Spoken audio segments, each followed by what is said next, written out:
Namo tassa bhagavato arahato samma sambuddhassa. Namo tassa bhagavato arahato samma sambuddhassa. Namo tassa bhagavato arahato samma sambuddhassa.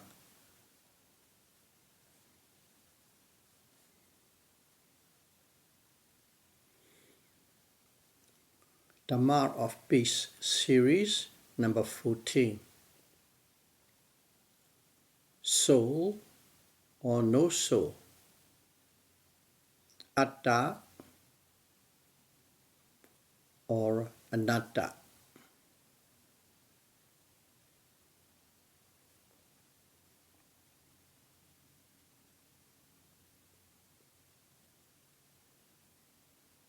First, we need to understand the meaning of the Pali word Ditthi.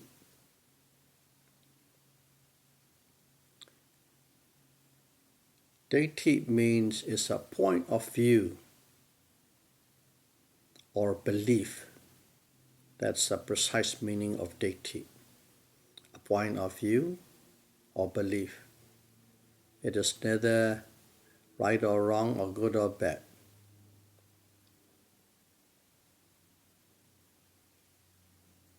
And when we want to say the correct view or the right view, in Pali, we add the word sama.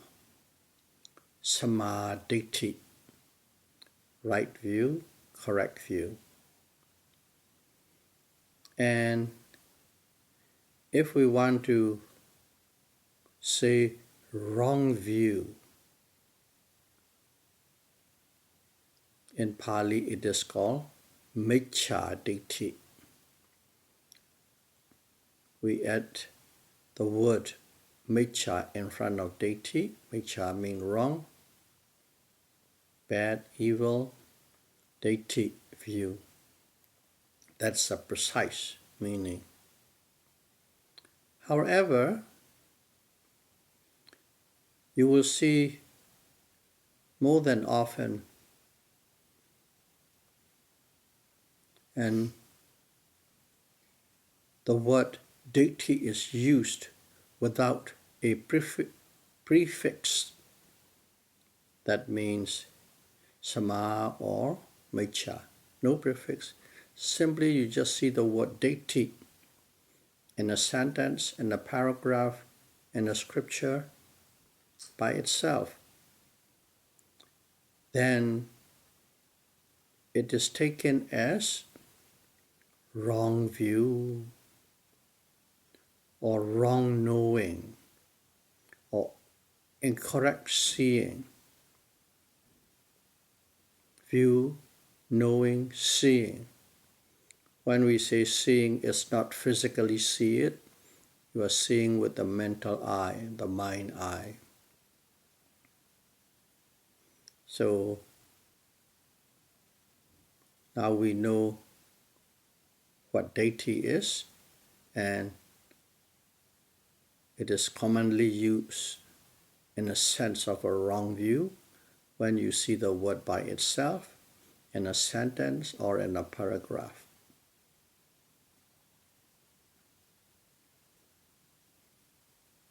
Now, this wrong view,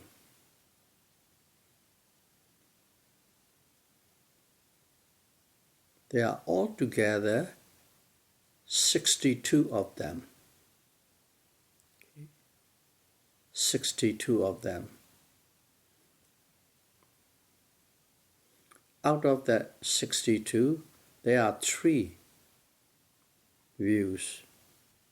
These 3 are very critical, important out of that 62. And these 3 are, one is called Atta. It is called soul. Atta, soul. So, Atta ditthi, the view of soul. or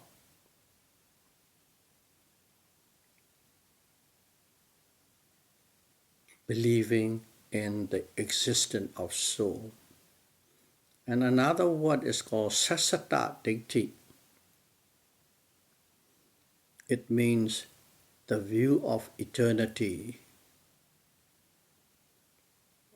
eternalistic point of view.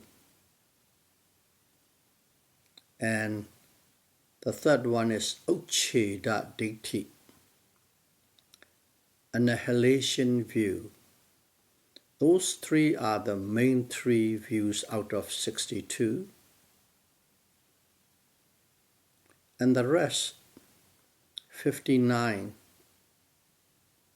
is somewhat intertwined with these three views. They born out of it. Because when whoever there's a smart guy come in, they try to present it in a certain way, but they are all, let's call it, the descendants of those three views.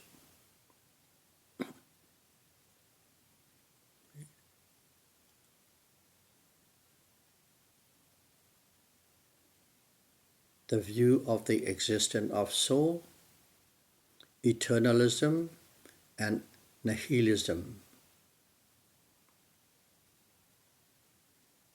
Those three. However, those three concepts or views are wrong from the Buddhist point of view. From the Buddhist point of view,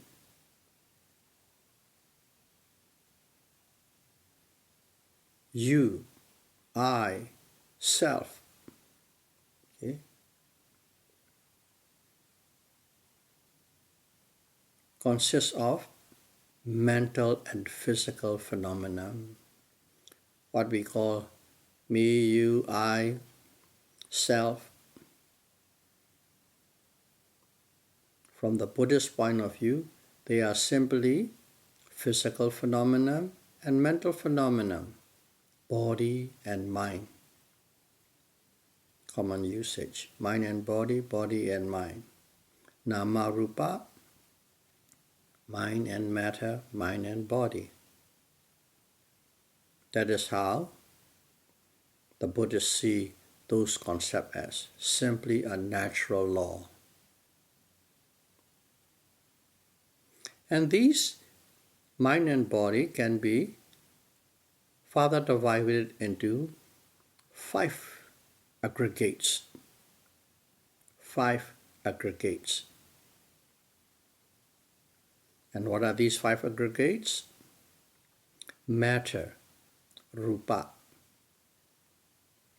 feeling, vedana, perception, sanya, volitional activities, sankhara, and consciousness,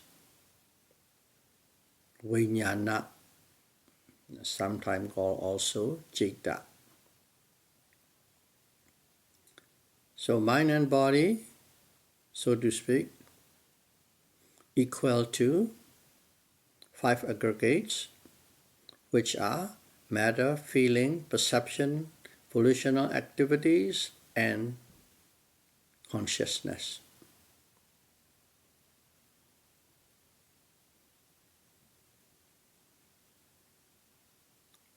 Why do we divide it into the 5? Because those 5 are practically easy to observe, easy to experience.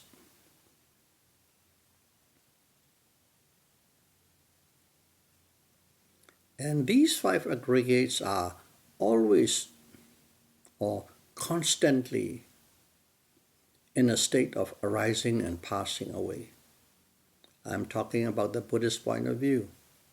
This mind and body or the five aggregates are always arising and passing away, arising and passing away non-stop. Yeah, they come to be and they disappear.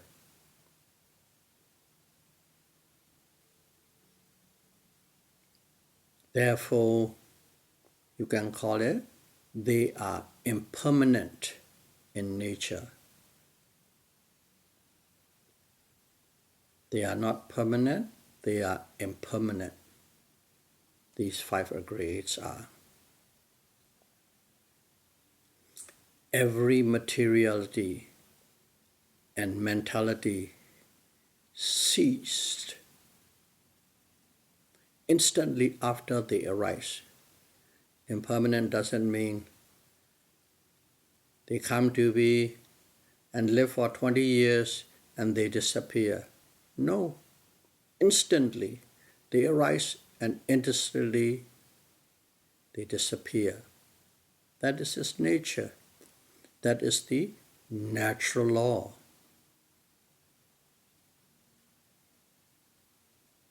What is happening to what we call you and me.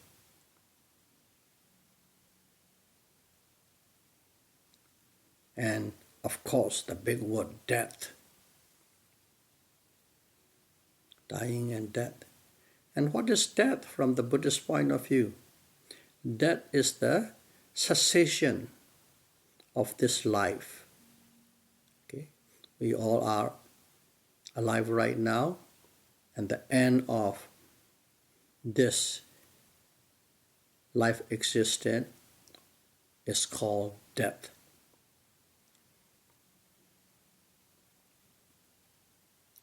Death is the cessation of this life.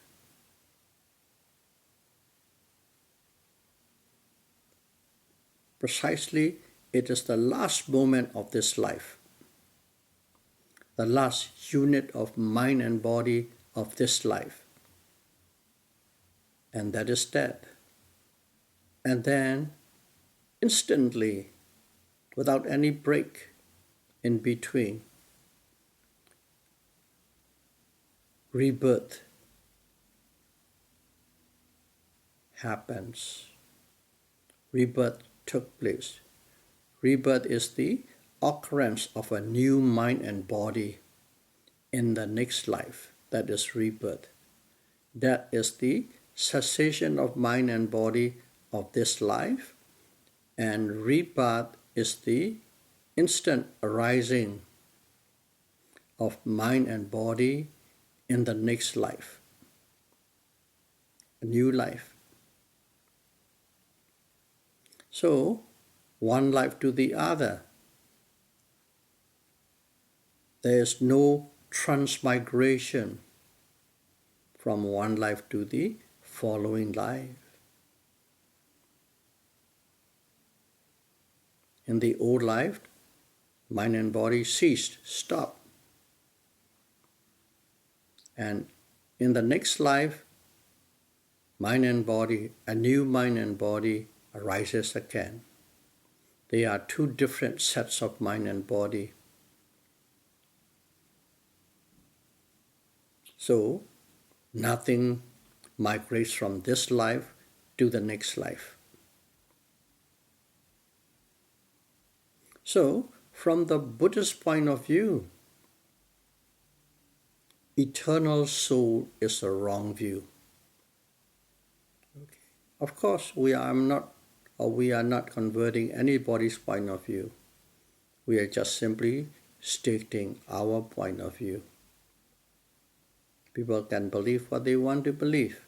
There's no need to fight or confront.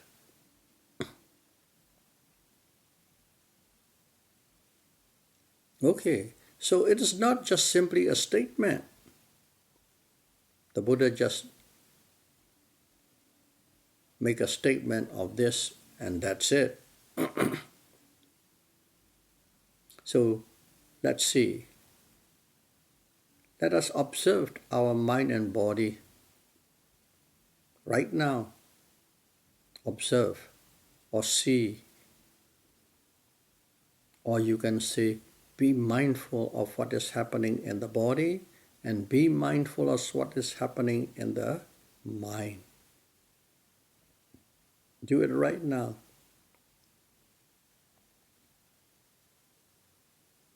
And one thing you will know is there's the movement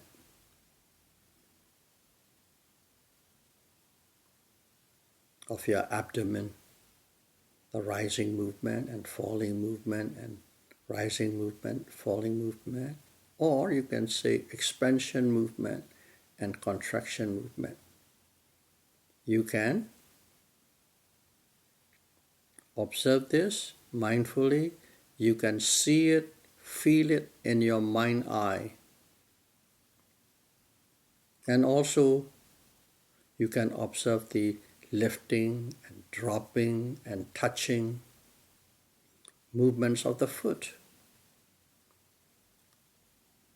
Lifting, dropping movement, touching sensation of the foot, specifically right there. We try to localize a certain spot, abdomen or the foot.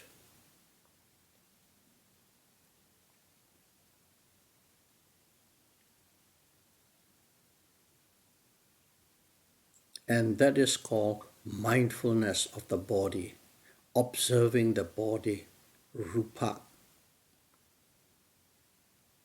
At that time, as you are doing right now, you can directly witness the appearance and disappearance of a series of motions, one after the other. It is not just one movement. It seems like, just one step. But if you observe very closely, there's a series of little movements. That's, we call it stepping. That series of little movement is one arise, one pass away, one arise, one pass away.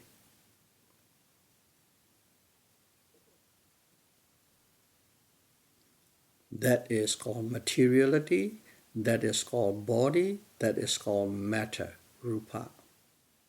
Now, the awareness of these movements,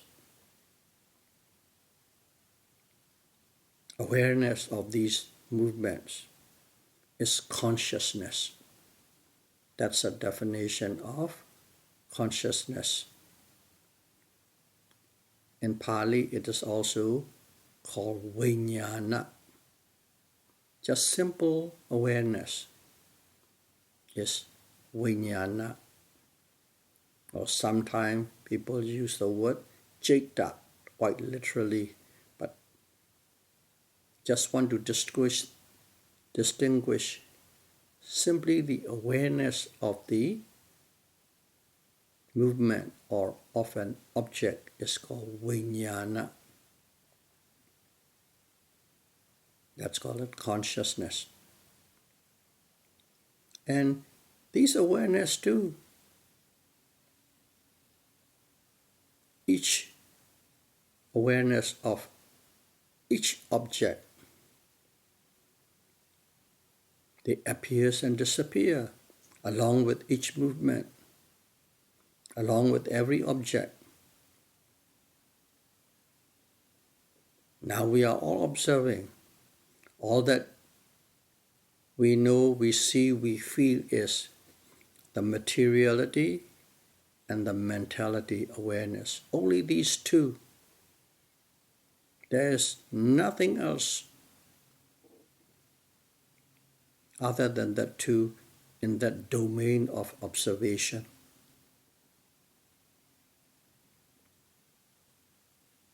You cannot find there a little soul or a little entity in it.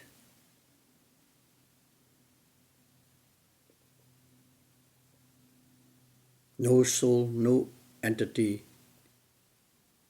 is there when you are investigating, observing. Only mind and matter.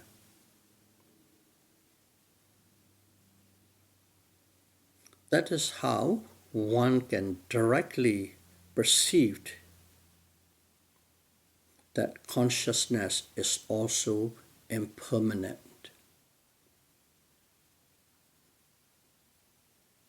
We make that statement because some different point of views are consciousness is eternal.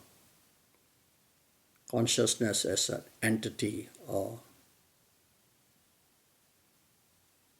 something, some little indestructible thing. That's why we try to observe this way, and we learn and know what we call consciousness. Awareness is also impermanent.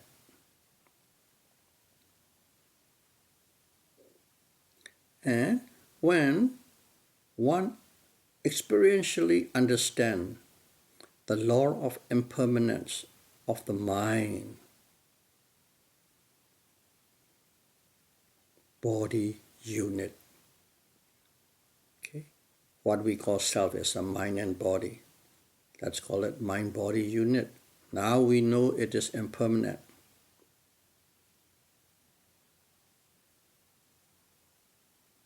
Now we can say that we know the consciousness does not transmigrate. Simply the old mind and body of this life ceased, and the new mind and body arises in the following life. The arising of a new mind and body is the effect of the karmic energy produced by volitional activities of the past life and supported by the attachment to life. So, because people might ask, if it not transmigrate, what is it in the next life? Yes, next life exists, but they are a new sets of mind and body, but there is some sort of a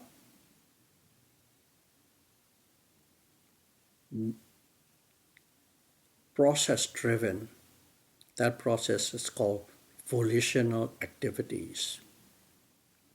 Whatever we are doing right now, intentionally, good or bad, they are called karma. Volitional activities, karma. Karma is volition, volition is karma. And that driving agent is the one that connects this life and the next life. That is the immediate cause, of course. But there's the root cause too. The root cause is all beings are attached to life, attached to existence.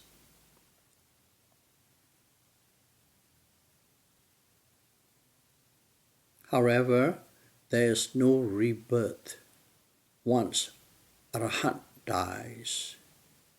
Arahants are people who has attained or achieved the path wisdom to the highest level. They are not reborn, the Arahant, because they have abandoned their attachment to life and attachment to existence. That attachment is totally uprooted through the practice and attaining the path wisdom. That's the only class of mind and matter that does not continue anymore. We have a sutta called Patana Sutta. In Patana 2 Sutta it said, Nati Pichyo, one of the conditions. What it means is, there is no previous mind and body exists, no previous mind and body exists. When a new set of mind and body occurs, in other words, the previous moment, mind and body cannot be in existence when a new immediate mind and body born. They cannot be at the same place at the same time. That is called nati pichaya, one of the 24 conditions. And also another condition is called vigata pichaya, vigata conditions. What it means is the cessation or passing away of the old mind and body is the cause, and the appearance of the new mind and body is the effect. In other words, the previous one has to totally cease for the new one to arise. A new one cannot arise while the old one in existence. Their relationship is the cause and effect. The disappearance of old mind and body is the cause. The appearance of new mind and body is the effect. These are the immediate conditions, proximate conditions. Therefore, the disappearance of the, let's use a big word, preceding mind and body is the primary condition, or the immediate condition for the arising of the succeeding mind and body.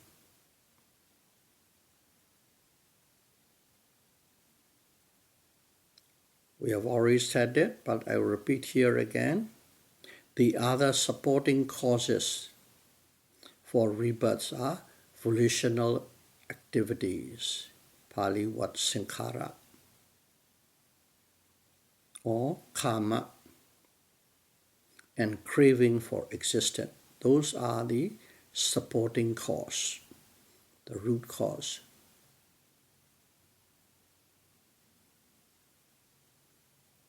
When the craving for existence becomes most substantial,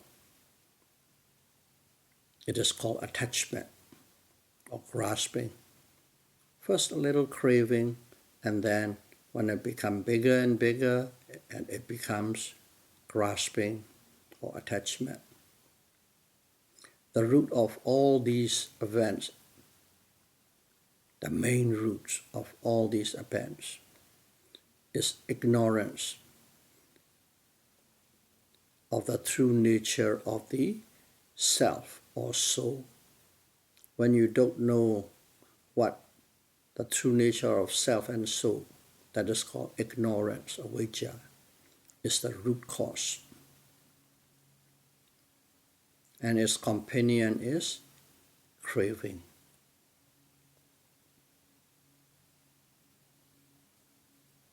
So, let's summarize again. Becoming a new mind and body is due to the disappearance of the old mind and body. Karma activities, craving for life, attachment to life, and ignorance about life. That's causes for becoming a new set of mind and body. As long as these mental factors exist, there's always rebirth. And the previous and current life are connected through the law of cause and effect. That's a brief summary of what we were talking. If one constantly observes the mentality and physicality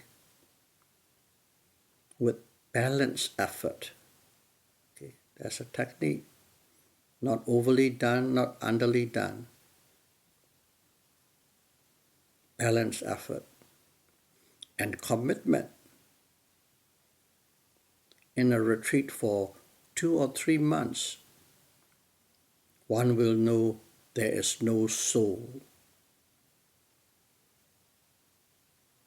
in what we call the 5 aggregates, because we can observe, investigate the 5 aggregates, and while we investigate, you see whether there is anything that resembles soul. You will find that you can't detect it, you can't find it. Therefore, the Buddhist doctrine is known as the Anatta doctrine, non-self. Non-self. Here we are talking quite a bit about eternity and eternalism and soul. Let's go to the third one. Ucheda Ditthi, annihilation view. Very simple. Why is annihilation view, the Buddhists call it wrong view? Mind, body, and soul exists at birth. That is a group of people believe. There's a mind, there's a body, and there's a soul, and exists since you were born, and completely disappear at death, without any trace, gone forever. That's it. The existence is only that period, a lifetime. From the moment of birth to death, during that time there's a mind, there's a body, and there's a soul. That is called annihilation view. It comes from nowhere, it disappears into nowhere. But our investigation, the findings from the investigation from Buddhist meditation practice also refute that annihilation view. Why? Because we have already discovered there is no such thing as soul. To annihilate, to make it disappear, there must be an existence, but there is no such thing as called soul exists. That refute the annihilation view is incorrect.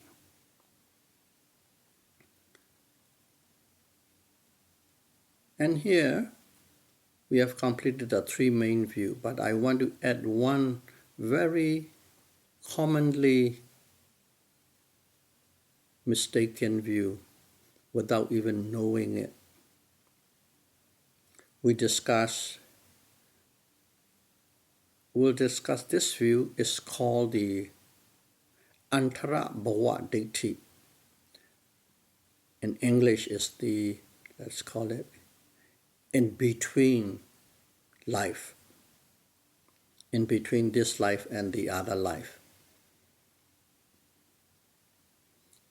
From the Theravada Buddhist point of view,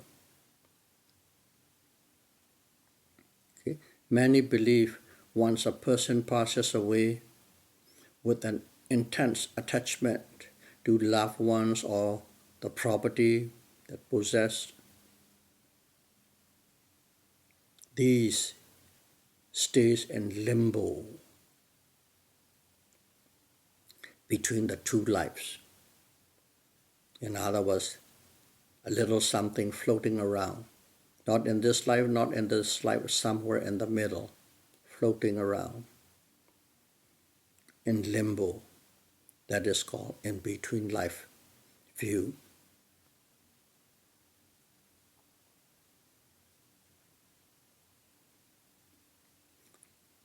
Like taking a pit stop, racing car going, boom, boom, boom, going there. Suddenly they just stop because they have to change the tire or put more gas. the little pit stop, and then carry on again, just like that. One life, next life, there's a little limbo zone in between.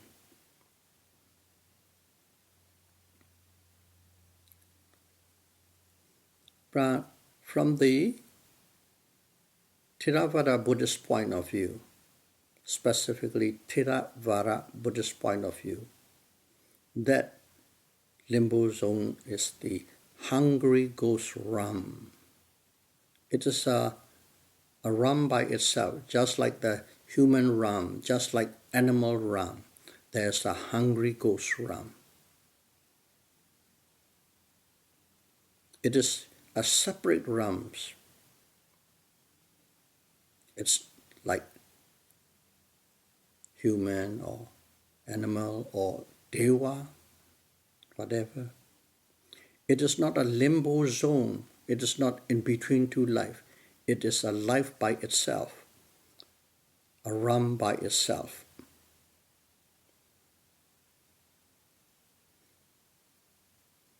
It is not a limbo zone where one waits to be reborn in a suitable realm, suitable existence. That is Theravada point of view. It's not that. Once one let go of the unwholesome karma, okay, that attachment, strong attachment is the unwholesome karma. When that one is exhausted,